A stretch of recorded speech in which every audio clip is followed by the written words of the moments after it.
सभी को जय मसीह की उन सब लोग आप सभी लोगों को यीशु मसीह के मधुर नाम से मैं इस आराधना में स्वागत करता हूँ।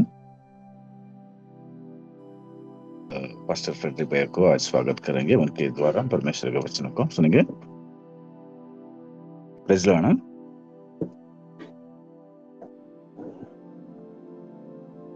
Price Lord. ಕೇಳಿಸ್ತಾ ಕೇಳಿಸ್ತಾ ಇದೆ. ಬೆಳಗಿನ ಜಾವದಲ್ಲಿ ನಾವು ಪ್ರಾರ್ಥನೆ ಮಾಡಿ ಸ್ವಲ್ಪ ಧ್ಯಾನ ಮಾಡೋಣ. ಒಂದು ದಿನದಲ್ಲೋ ನೀವು ಒಳ್ಳೆ ನಿದ್ರೆಯನ್ನು ಕೊಟ್ಟು ಮತ್ತೊಂದು ದಿನವನ್ನು ಕಾಣಲು ಕೊಟ್ಟ ಕೃಪೆಗಾಗಿ ಸ್ತೋತ್ರ. ಈ ಒಂದು ಬೆಳಗಿನ ಜಾವದಲ್ಲೂ ನಿನ್ನ ಮಕ್ಕಳಾಗಿ ನಾವು ನಿನ್ನ ದೇವರ ಮಕ್ಕಳ ಒಂದು ಜೀವಿತವನ್ನು ನೋಡ್ಬೇಕಾದ್ರೆ ಅವರಂತೆ ನಮಗೆ ಒಂದು ಒಳ್ಳೆಯ ದಾಹವನ್ನು ಕೊಡು, ಒಂದು ಸ್ಥಿರ ಚಿತ್ತವಾದ ಮನಸ್ಸನ್ನು ಕೊಡುತ್ತಂದೆ. ನಮ್ಮ ವಾಕ್ಯದಿಂದ ನಮ್ಮನ್ನು ಬಲಪಡಿಸು, ಆಶೀರ್ವದಿಸು. ಯೇಸು ಕೃಷ್ಣದಲ್ಲಿ ಕೇಳಿದ ಪ್ರೀತಿನ ತಂದೆ, ಯೇಸು ಕೃಷ್ಣದಲ್ಲಿ ನಿಮ್ಮನ್ನು ಗಮನಿಸ್ತೇನೆ. ಇವತ್ತಿನ ದಿನದಲ್ಲಿ ನಾವು ಒಂದು ದೈವ ಮನುಷ್ಯನ ಬಗ್ಗೆ ನಾವು ನೋಡಲಿದ್ದೀವಿ. ಅವರ ಹೆಸರು ಬಂದು ರೆವರೆಂಡ್ ಕೆ.ಎಸ್. ಅಬ್ರಹಾಂ. आज भी परमेश्वर के एक दास के बारे में ध्यान करने वाले हैं। उनके नाम है कि रेवरेंड के.एस. अब्राहम। ಇವರು ಬಂದು 1915 ಹುಟ್ಟಿದ್ದು. इनका जन्म 1915 में होती है। ಇವರು ಬಂದು ತಮಿಳುನಾಡು, ಅಂದ್ರೆ ತಮಿಳುನಾಡಲ್ಲಿ ಎಕ್ಸಾಕ್ಟ್ ಲೊಕೇಶನ್ ಗೊತ್ತಿಲ್ಲ, ಬಟ್ ಒಂದು ತಮಿಳುನಾಡಲ್ಲಿ ಒಂದು ವಿಲೇಜ್ ಅಲ್ಲಿ ಹುಟ್ಟಿದ್ದವರು. खास जगह पता नहीं, लेकिन तमिलनाडु के एक गांव में इनका जन्म हुआ था।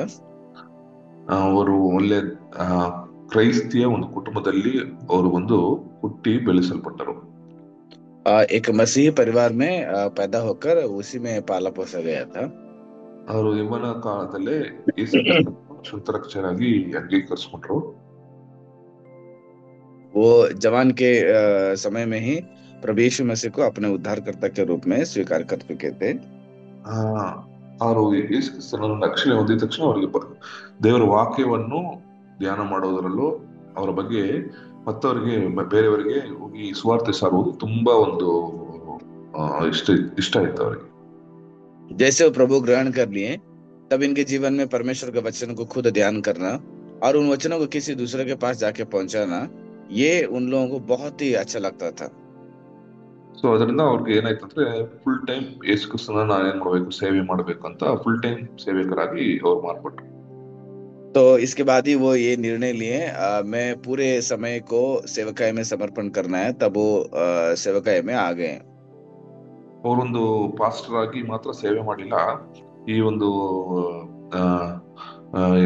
ರಿವೈವಲ್ ಪ್ರೀಚರ್ ಅಂತ ಏನ್ ಮಾಡ್ತಾರೆ, ಎಲ್ಲಾ ಕನ್ವೆನ್ಷನ್ಸ್ ಅಲ್ಲೆಲ್ಲ ಹೋಗಿ ಏನ್ ಮಾಡ್ತಾ ಇದ್ರು, ದೇವ್ರ ಬಗ್ಗೆ ಪ್ರಚಾರ ಮಾಡ್ತಾ ಇದ್ರು. तो ये केवल पास्टर भी नहीं है, लेकिन बहुत सारे जगह में एक बेदारी प्रचारक बोल के बहुत सारे कन्वेंशन जो बड़े बड़े मीटिंग होता था, वहां पर उनको बुलाया जाता था। ಅವರು ತುಂಬಾ ಒಂದು ತಮಿಳುನಾಡು ಪ್ರದೇಶದಲ್ಲಿ ಆರಂಭದಲ್ಲಿ ಸೇವೆಗಳನ್ನ ಮಾಡ್ತಾ ಇದ್ರು. तो तमिलनाडु में आरंभिक रीति से बहुत सारे जगह में वो सेवा किए हैं। ಅದಾದ್ಮೇಲೆ ಏನ್ ಮಾಡಿದ್ರು, ಇಂಡಿಯಾದಲ್ಲಿ ಅನೇಕ ಪ್ರದೇಶದಲ್ಲಿ ಸೇವೆ ಮಾಡಿದ್ರು. तो इसके बाद भारत देश में बहुत सारे जगहों में सेवकाई करते हैं। ಅವ್ರಿಗೆ ಒಂದು ಸೇವೆ ಮಾಡಬೇಕಾದ್ರೆ ಒಂದು ಮ್ಯೂಸಿಕ್ ಒಂದು ಸ್ಕಿಲ್ ಅವರಿಗೆ ಅಧಿಕವಾಗಿತ್ತು. तो ये आराधना जब करते थे तो म्यूजिक एक हुनर इनके अंदर में बने रहता था। ಅವರು ಎಸ್ಪೆಷಲಿ ಯೇಸು ಕ್ರಿಸ್ತನ ಒಂದು ಆ ಒಂದು ಕೊನೆಯ ಒಂದು ಸಫರಿಂಗ್ ಇರುತ್ತಲ್ಲ, ಯೇಸು ಕ್ರಿಸ್ತ ಪಡೋ ಕಷ್ಟಗಳ ಬಗ್ಗೆ ಏನ್ ಮಾಡ್ತಾ ಇದ್ರು, ಮ್ಯೂಸಿಕ್ ನ ಹಾಕಿ ಅದ್ರ ಬಗ್ಗೆ ತುಂಬಾ ಚೆನ್ನಾಗಿ ಹಾಡುಗಳನ್ನ ಹಾಡ್ತಾ ಇದ್ರು. तो यीशु मसीह का जो आखिरी जो दुख के समय था, जो अपने आप को बलिदान किए, तो उन दिनों के विषय में अच्छे म्यूजिक डालकर उसको बहुत अच्छे से गीतों में वर्णन करते थे। ಅವ್ರು ತುಂಬಾ ವರ್ಷಗಳು CSI ಇದರಲ್ಲಿ ರೆವರೆಂಡ್ ಆಗಿ ಏನ್ ಮಾಡ್ತಾರೆ, ಸೇವೆ ಮಾಡ್ತಾ ಇದ್ರು. ಅದಾದ್ಮೇಲೆ FMBP ಅನ್ನೋ ಒಂದು ಮಿಷನರಿ ಇದರಲ್ಲಿ ಸೇವಕರಾಗಿ ಜಾಯಿನ್ ಮಾಡಿದ್ರು. ये CSI, इधर CNI बोलते हैं, उधर CSI कलीसिया में एक रेवरेंड होकर सेवकाई की है। उसके बाद जो है FMPP करके एक संस्था है, वहां पर वो अभी उसके बाद उधर सेवा करना शुरू कर दिए। FMBB ಯಲ್ಲಿ ಅವರಿಗೆ ಬಂದು ಸೇವೆ ಮಾಡೋದು ತುಂಬಾ ಒಂದು ಅವರಿಗೆ ಇಷ್ಟವಾಗಿರೋ ಒಂದು ಸೇವೆಯಾಗಿತ್ತು. FMPP जो है उनको वाला एक सेवकाई था। ಅನೇಕ ಆತ್ಮಗಳನ್ನ ದೇವರ ಹತ್ರ ಕರ್ಕೊಂಡ್ ಬಂದ್ರು. बहुत सारे आत्माओं को प्रभु में लेकर आए। ಸೊ ಅವ್ರು ಬಂದು ಒಂದು ಪಾಸ್ಟರು, ಒಂದು ಎವಾಂಜಲಿಸ್ಟ್, ಆಮೇಲೆ ಒಂದು ವೇದ ಬೋಧಕರಾಗಿ ಕಾಣಲ್ಪಟ್ಟರು. तो वो एक इवेंजलिस्ट थे और पास्टर भी थे, उतना ही नहीं है, परमेश्वर का वचन को प्रचार करने वाले एक शिक्षक भी थे वो। ಅನೇಕ ಒಂದು ಕ್ರೈಸ್ತಿಯ ಸಮುದಾಯದಲ್ಲಿ ಹೊಸ ಹೊಸ ಒಳ್ಳೆ ಒಂದು ಪಾಸ್ಟರ್ಸ್ ನ, ಆಮೇಲೆ ಒಂದು ಯಂಗ್ ಲೀಡರ್ಸ್ ನ ಅವ್ರು ಏನ್ ಮಾಡಿದ್ರು, ದೇವರ ತರ ಅಲ್ಲಿ ಬಿಲ್ಡ್ ಮಾಡಿದ್ರು ಚರ್ಚಸ್ ಅಲ್ಲಿ. तो ये बहुत सारे कलीसिया में जवान पास्टर लोगों को तैयार किए, कई सारे जवानों को सेवकाई में वो स्थापना किए। ಅದ್ಭುತ. ಆಮೇಲೆ ರಿವೈವಲ್ ಮಿನಿಸ್ಟ್ರೀಸ್ ಅಲ್ಲಿ ಏನ್ ಮಾಡ್ತಾ ಇದ್ರು ಅಂದ್ರೆ, ಸೌತ್ ಇಂಡಿಯಾದಲ್ಲಿ ಕನ್ವೆನ್ಷನ್ ಅಲ್ಲಿ ಮಾತ್ರ ಅಲ್ಲ, ಚರ್ಚ್ಗಳಲ್ಲೂ ರಿವೈವಲ್ ಮೀಟಿಂಗ್ ನ ನಡೆಸ್ತಾ ಇದ್ರು. तो केवल बड़े बड़े सभा में नहीं है, बल्कि साउथ में बड़े बड़े चर्च में भी आराधना प्रार्थनाओं को वो शामिल होते थे, वहां पर प्रार्थनाओं को चलाते थे। ಅನೇಕ ಒಂದು ಜನರು ಬಂದು ಆ ಒಂದು ದಿನದಲ್ಲಿ ಯಾರೆಲ್ಲ ಒಂದು ಆತ್ಮದಲ್ಲಿ ಕುಗ್ಗಿ ಹೋಗಿದ್ರು ಅವರೆಲ್ಲ ತಿರ್ಗಾ ದೇವರಲ್ಲಿ ಬಲಪಡುವಂತೆ ಅವ್ರು ಮಾಡಿದ್ರು. तो कितने लोग उन दिनों में व्याकुल हो गए थे, उन सभी को ये प्रचार के द्वारा मजबूत किए। ಅದು ಮಾತ್ರ ಅಲ್ಲ, ಅವ್ರು ಬಂದು ಏನ್ ಮಾಡ್ತಾ ಇದ್ರು ಅಂದ್ರೆ, ಒಂದು ಡಿಸೈಪಲ್ಶಿಪ್ ಅಂತ ಶಿಷ್ಯರಾಗಿ ಮಾಡುವುದು ಅವರ ಒಂದು ಪ್ಯಾಷನ್ ಆಗಿತ್ತು. तो उनको ये बहुत ही अच्छा लगता था कई सारे लोगों को यीशु मसीह का चेला बनाना। ಸೊ ಅಂತವ್ರಿಗೆ ಏನ್ ಮಾಡ್ತಾರೆ, ಶಿಷ್ಯರಾಗಿ ಮಾಡಿ ಅವ್ರಿಗೆ ಅನೇಕ ಒಂದು ಅದರ ಒಂದು ರಿಲೇಟೆಡ್ ಬೋಧನೆಯನ್ನು ಅವ್ರು ಟೀಚ್ ಮಾಡ್ತಾ ಇದ್ರು. तो वो बहुत सारे लोगों को यीशु मसीह के चेला बनाकर उनको परमेश्वर के वचन को शिक्षा देते थे। ಅವರು ಬಂದು ಅವರು ಒಂದು ವಿಶ್ವಾಸದಲ್ಲೂ ಪರಿಶುದ್ಧತೆಯಲ್ಲೂ ಬೆಳೆಯಲು ತುಂಬಾ ಒಂದು ಕಷ್ಟಪಟ್ಟು ಅದನ್ನ ಏನ್ ಮಾಡೋದು, ಅವ್ರ ಸೇವೆಗಳನ್ನ ಮಾಡ್ತಾ ಇದ್ರು. तो वो विश्वास में और पवित्रता में किस रीति से बढ़ोतरी करना चाहिए उस पर ध्यान लगाकर वो अच्छे से सेवा करते थे। ಅವರು ಅವ್ರು ಕೊಟ್ಟಿರೋ ಮೆಸೇಜ್ಗಳು ಬಂದು ಒಂದು ಆತ್ಮದಲ್ಲಿ ಕೊಟ್ಟುವಂತ ಒಂದು ಕೊಟ್ಟಿದ್ರಿಂದ ಇವತ್ತಿನ ದಿನಕ್ಕೂ ಆ ಒಂದು ಮೆಸೇಜಸ್ ನ ಏನ್ ಮಾಡ್ತಿದ್ರೆ ರೆಸ್ಪೆಕ್ಟ್ ಮಾಡ್ತಾರೆ. ತುಂಬಾ ಜನರು ಬಂದು ಅದನ್ನ ಇವತ್ತು ಏನ್ ಮಾಡ್ತಾರೆ, ಅದನ್ನ ಕೇಳ್ತಾರೆ. तो उनका हर एक जो प्रचार है आज भी लोग बहुत पसंद करके सुनते हैं, क्योंकि उतना वो बहुत बेहतरीन रीति से भरा रहता है आत्मिक रीति से।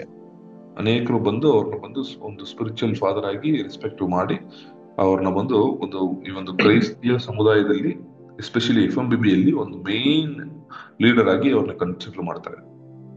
और ये मसीही संस्थान में इनको बहुत ही प्रामुख्यता देते थे, और खास करके FMPB में। FMBB ಯಾವಾಗೆಲ್ಲ ಲೀಡರ್ಶಿಪ್ ಬಗ್ಗೆ ಮೆನ್ಷನ್ ಮಾಡ್ತಾರೋ, ಪ್ಯಾಟ್ರಿಕ್ ಜೋಶುವಾ, ಬೆಲ್ಜಮಿಸ್ ಅವರೆಲ್ಲ ಮೆನ್ಷನ್ ಮಾಡಿದಾಗ ಇವ್ರ ಹೆಸರು ಅದರಲ್ಲಿ KS ಅಬ್ರಹಾಂ ಅವ್ರ ಹೆಸರು ಬರುತ್ತೆ. तो जैसे नेताओं के बारे में ध्यान करते हैं तो वहां पर बड़े बड़े पासवान के नाम लेते हैं, तो उनके बीच में इनका भी नाम आता है। ಸೊ ಇವರು 1978ರಲ್ಲಿ ಒಂದು ಚೆನ್ನೈಯಲ್ಲಿ ಏನ್ ಮಾಡಿದ್ರು, ಒಂದು ಹಾಸ್ಪಿಟಲ್, ಗವರ್ಮೆಂಟ್ ಹಾಸ್ಪಿಟಲ್ ಅಲ್ಲಿ ತಿರ್ಕೊಂತಾರೆ. तो 1978 में ये सरकारी हॉस्पिटल में इनका मृत्यु हो जाती है। ಇವರ ಒಂದು ಜೀವಿತದಲ್ಲಿ ಇವ್ರನ್ನ ಜೀವಿತವನ್ನು ದೇವರು ಅನೇಕರಿಗೆ ಆಶೀರ್ವಾದವಾಗಿ ಯೂಸ್ ಮಾಡಿದ್ರು. जीवन के द्वारा कई सारे लोगों को आशीर्वाद बन गए। ಸೊ ಇವರು ಜೀವಿತದಿಂದ ನಾವೇನ್ ಕಲ್ತ್ಕೊಬಹುದು? तो इनके जीवन के द्वारा हम क्या सीख सकते हैं? ಅಂದ್ರೆ ಇವರ ಒಂದು ಇವ್ರು ಬಂದು ಒಂದು ಒಳ್ಳೆ ಪಾಸ್ಟರ್ ಆಗಿ, ಒಂದು ಒಳ್ಳೆ ಒಂದು ಒಂದು ಏನಂತಾರೆ ಶೆಪರ್ಡ್, ದೇವರ ಒಂದು ಮಕ್ಕಳನ್ನು ಒಳ್ಳೆ ದಾರಿಯಲ್ಲಿ ನಡೆಸ್ತಾ ಇದ್ರು. तो ये एक अच्छे विश्वास योग्य थे, साथ में एक अच्छे चरवाहा बनकर रहते थे, जो विश्वासी लोगों को सही रास्ता में चलाने के लिए।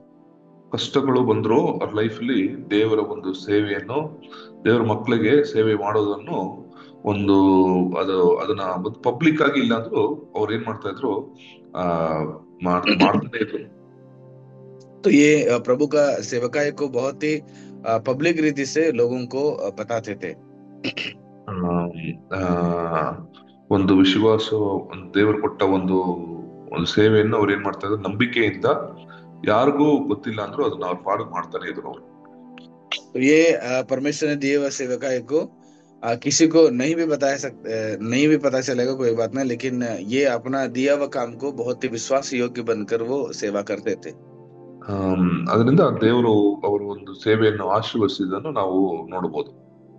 इसलिए परमेश्वर ने उनके सेवकाई को आशीष बनाया है, उस चीज को हम देख सकते हैं। ಸೊ ನಮ್ಮ ಒಂದು ಜೀವಿತದಲ್ಲೂ ನಾವು ಒಂದು ನಂಬಿಗಸ್ತನಾಗಿ ದೇವರು ಕೊಟ್ಟಿರೋ ಸೇವೆಯನ್ನು ಪೂರ್ಣ ಹೃದಯದಿಂದ ನಾವು ಮಾಡಬೇಕು. इसलिए परमेश्वर ने दिए हुए सेवकाई को हम बहुत ही विश्वास योग्य बनकर उस सेवकाई को हम आगे बढ़ाना चाहिए। ನಮ್ಮ ಒಂದು ಸೇವೆಯನ್ನು ಬೇರೆಯವರ ಸೇವೆಗೆ ಕಂಪೇರ್ ಮಾಡಬಾರ್ದು. ನಾವು हमारा सेवकाई को किसी दूसरे के सेवकाई के साथ हम लोग तुलना नहीं करना चाहिए। ನಮಗೆ ಕೊಟ್ಟಿರೋ ಒಂದು ಸೇವೆಯನ್ನು ನಾವು ಯೇಸು ಸ್ವಾಮಿಗೋಸ್ಕರ ನಾವು ಅದು ಮಾಡಿ ಮುಗಿಸ್ಬೇಕಾಗಿದೆ. दिया हुआ सेवकाई को यीशु मसीह के लिए बनाकर उसको खत्म करना चाहिए। ನೆಕ್ಸ್ಟ್ ನಾವ್ ಎರಡನೇದಾಗಿ ನಾವೇನ್ ನೋಡ್ತೀವಿ ಅಂದ್ರೆ, ಅವ್ರು ಬಂದು ಒಂದು ಪ್ಯಾಷನೇಟ್ ಆಗಿ ಏನ್ ಮಾಡ್ತಾ ಇದ್ರು, ದೇವರ ಒಂದು ವಾಕ್ಯಗಳನ್ನ ಪ್ರೀಚ್ ಮಾಡ್ತಾ ಇದ್ರು. वो एक आत्मिक दयावंत बनकर करुणा से सेवा करते थे। ಒಂದು ಒಂದು ಬೇಕಾಬಿಟ್ಟಿಯಾಗಿ ಏನ್ ಮಾಡಿಲ್ಲ, ದೇವರ ಸೇವೆಯನ್ನು ಅವ್ರು ಮಾಡಿಲ್ಲ. वो ऐसे फालतू के लिए परमेश्वर के सेवकाई को नहीं किए हैं। ಸಕ್ಕರೆಯ 4ನೇ ಅಧ್ಯಾಯ 6ನೇ ವಚನದಲ್ಲಿ ಬಂದು ಏನ್ ಹೇಳ್ತಂದ್ರೆ, not by might, not by power, but by my spirit says the Lord. ಅಂದ್ರೆ ನನ್ನ ಬಲದಿಂದ ಮಾತ್ರ ಅಲ್ಲ, ನನ್ನ ಒಂದು ಆತ್ಮದಿಂದಲೇ ಎಲ್ಲ ಕೂಡುತ್ತೆ ಅಂತ ಒಂದು ವಚನ ನೋಡ್ತೀವಿ. तो जकरिया का 4 का 6वां पद में हम देखते हैं कि बल से नहीं, पराक्रम से नहीं, बल्कि परमेश्वर के आत्मा से कर पाता हूँ बोलकर, उसी प्रकार वो आत्मा से वो सेवकाई करते थे। ಪರಶುರಾತ್ಮರಲ್ಲಿ ಅವರು ತುಂಬಿ ಅದ್ರ ಬಗ್ಗೆ ತುಂಬಾ ಇಂಪಾರ್ಟೆನ್ಸ್ ಕೊಡ್ತಾ ಇದ್ರು. तो पवित्र आत्मा के विषय में बहुत ही महत्वपूर्ण विषय वो मानते थे, उसको ज्यादा जगह देते थे।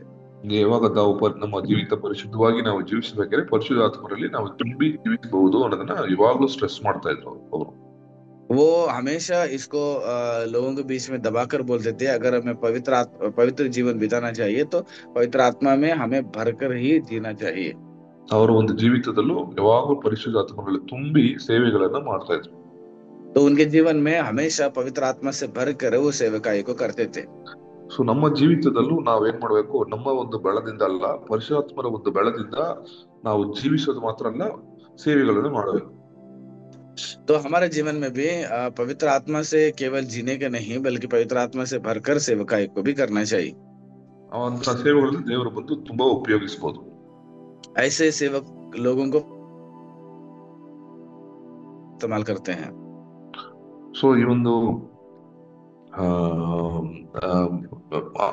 ವಿಷಯಗಳನ್ನ ನಾವು ಒಂದು KS ಅಬ್ರಹಾಂ ಅವರ ಜೀವಿತದಿಂದ ನಾವು ಕಲಿಬಹುದು.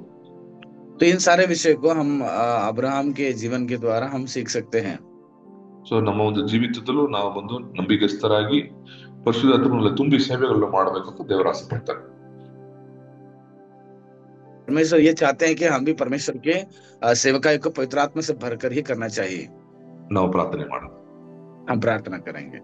ನಮ್ಮ ಪ್ರೀತಿಯ ತಂದೆಯಪ್ಪ, ಈ ಒಂದು ಬೆಳಗಿನ ಜಾವದಲ್ಲೂ KS ಅಬ್ರಹಾಂ ಅವರ ಜೀವಿತದಿಂದ ಒಂದು ಕೆಲವು ವಿಷಯಗಳನ್ನು ನಮಗೆ ತಿಳಿಸಿಕೊಟ್ಟಿದ್ದಕ್ಕಾಗಿ ಸ್ತೋತ್ರ ತಂದೆ.